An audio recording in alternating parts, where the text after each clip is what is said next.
Let's take some wood scraps and turn them into gorgeous home decor pieces that rival the Antique Farmhouse but without the high-end price tag.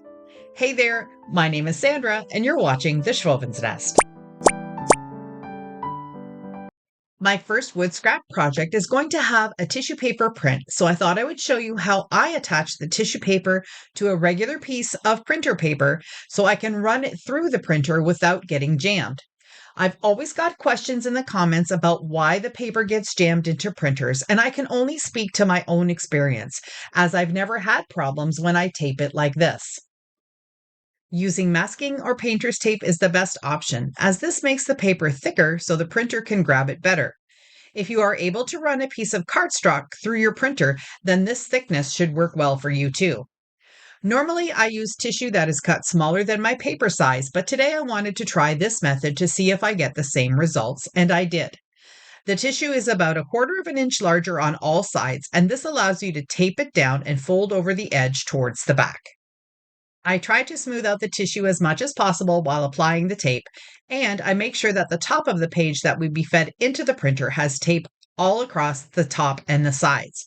There's really no need to worry too much about the bottom half because it's the top half that needs to get into your printer properly.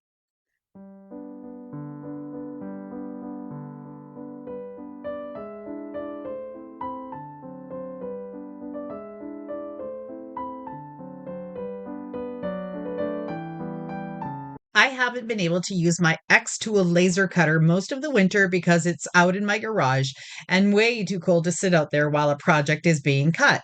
So now that spring is starting to show her face a bit, I'm going to be able to get back into it, and I'm so excited. I created this arched 3-piece wood frame with a backer, and the edges really need to get cleaned to remove the char from the burnt wood. Using a rag is usually enough to do this. The first step to assemble the frame is to glue the two top pieces together. I'm using weld bond and a small brush to ensure it's spread evenly, then using the Dollar Tree clamps to hold it in place while the glue sets up. If any of the glue seeps out, I'll make sure to clean that up after it's clamped.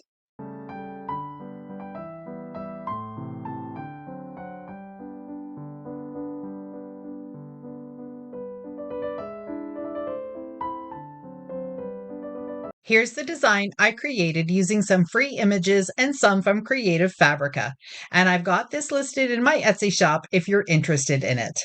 This is the inspiration for my project. It sells on the Antique Farmhouse site for $92, and although this one is 14 by 22 and mine is a little bit smaller, I still think $92 for a piece of artwork is a little pricey. The inspiration piece is printed on a piece of linen, so I decided to try decoupaging my tissue print onto this linen sheet, which I'm ironing with my mini iron. I'm going to use spray adhesive on the linen so I can quickly glue the tissue onto the fabric.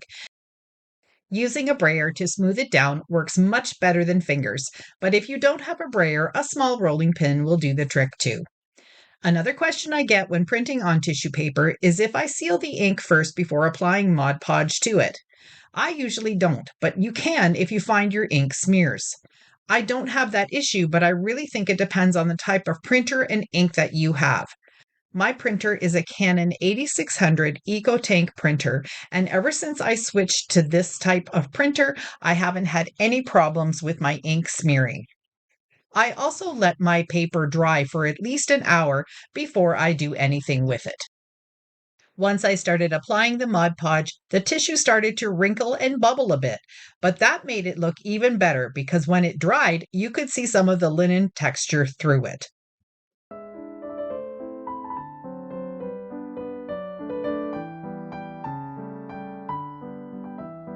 I used my blow dryer to dry it completely and then used the brayer one more time to smooth it out again.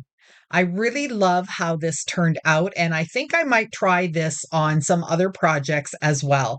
The tissue on the linen or even some other type of fabric would probably be a fun experiment. Let me know if you've ever decoupaged onto fabric like this. Using the frame as my guide and tracing around it will give me where I need to cut the fabric. Normally, I would use my fabric scissors to cut the linen, but since I'm also cutting paper and glue at the top, the regular scissors will have to do. Cutting paper or anything other than fabric will dull your fabric scissors and render them useless for cutting fabric.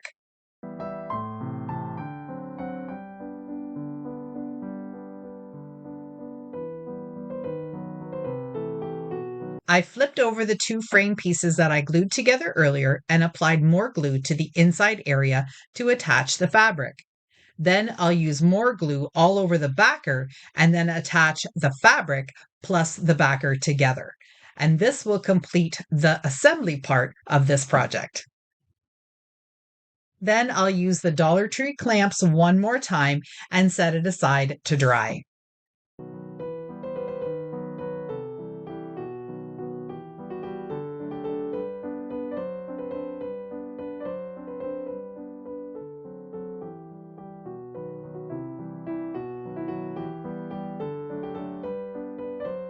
Now comes the fun part, staining and painting to give it an old vintage look.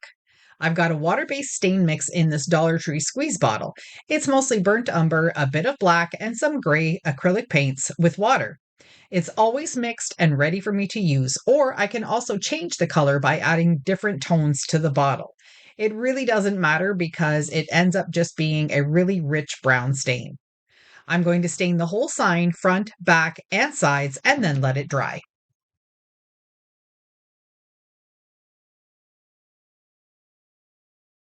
Want to use milk paint on this piece. So before I do that, I'm going to seal it in. For the first time, I'm using DIXIE Belle Gator Hide, which is a water-resistant top coat. I've been learning from other creators on YouTube who use milk paint as well that sometimes you can get a better crackle finish if there is a sealer applied beforehand. So I wanted to try that out.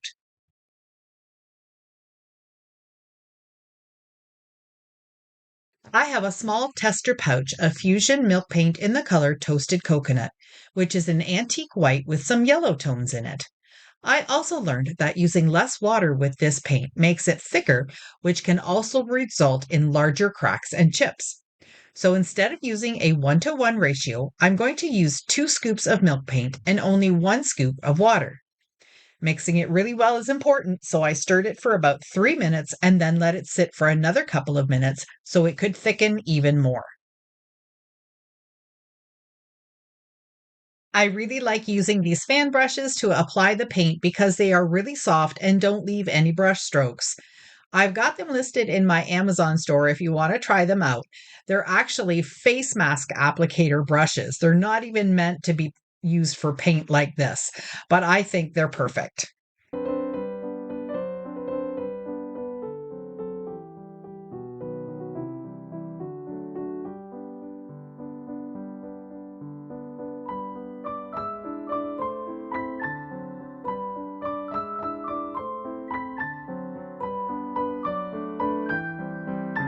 Here's a close-up view of the milk paint as it dries. I'm using my blow dryer to speed up the process so you can see it in action. It is so cool.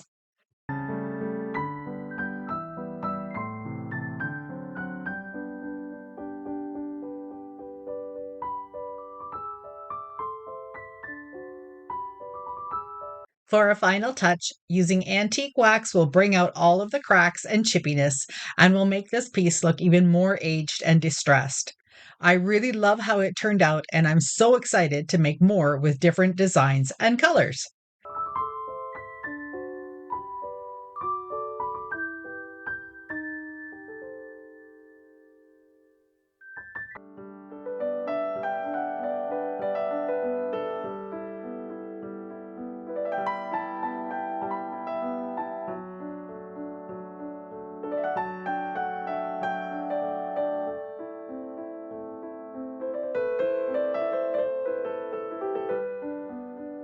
When looking on high-end websites, there's never a shortage of risers, whether they are new wood or old wood. It's so easy to create a vintage look using barn board or weathered fence boards, but if you don't have any on hand, check Facebook Marketplace in your area. I'm sure someone will have old wood fence pieces for sale. I had mine from an old shed that we took apart at our cottage. So I cut them into 3 different sizes and went through my stash of knobs and wood pieces to find feet. You could also just use another smaller piece of wood to make the feet, just like these that are on the Antique Farmhouse site. These are listed for $96 each. They are 6 inches by 8 inches. And even though they're made of repurposed primitive wood and look beautiful, that is still way too much money. Can you imagine what else you could purchase for your home with $96?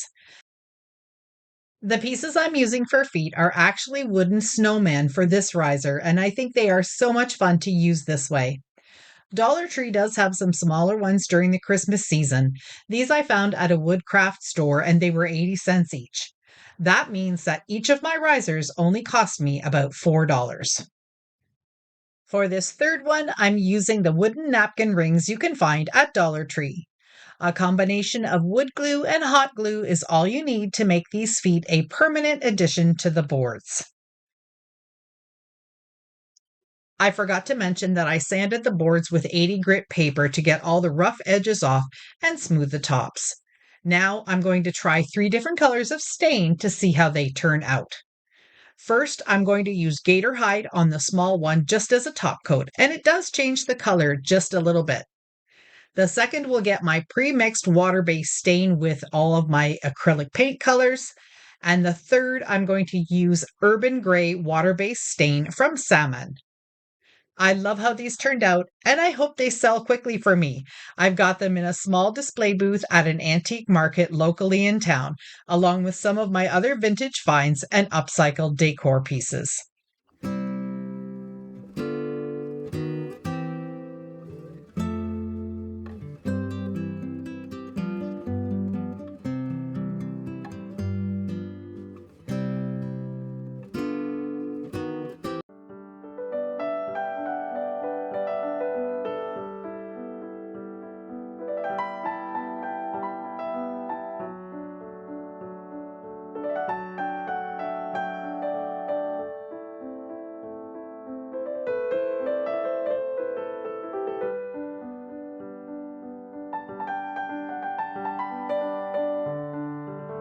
My last project today is this old drawer that I got for $3.99 at a thrift shop. It's missing the knob and has a bit of damage on the back, but nothing that a new knob and a bit of hot glue can't fix. I've cleaned it and sanded it down just a bit to get it smooth and ready for paint. I took the piece of wood that's sitting on my workspace here and cut 2 small pieces out of it that would fit into the drawer as dividers. Here's my inspiration piece from the Antique Farmhouse. It's a rustic wood planter box for $56. I've marked out where the dividers need to go using a pencil on the bottom of the drawer. And now just grabbing some hot glue, I'm going to just glue the bottom part down to hold it in place. Then I'm going to hammer in some small panel nails from the outside into the dividers, and that will make it permanent.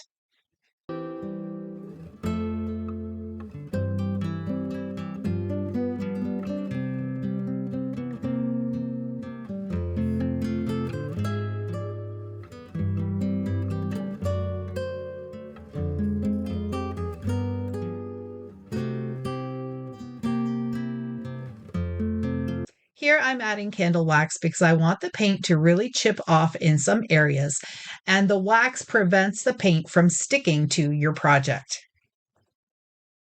Now, sometimes I get ahead of myself and I forget to seal in old wood like this before painting, and that's exactly what I did. I forgot. So when I started painting it white, the old stains and yellowing came through. I really wish sometimes I could turn back time because now I had to figure out how to fix it. Sealing it in now was too late, so I ended up spray painting it white. Luckily, the candle wax underneath was still soft, so I was able to distress it anyway. Using a plastic scraper tool to remove the paint where the wax is, and I love the look of it this way.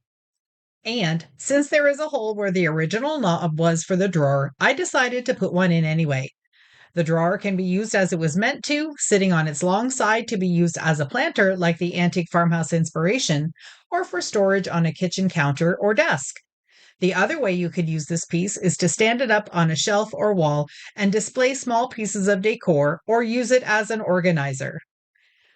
I ended up sealing it with a clear matte sealer once I was done because I didn't want any more of the paint to peel off. This is how it turned out.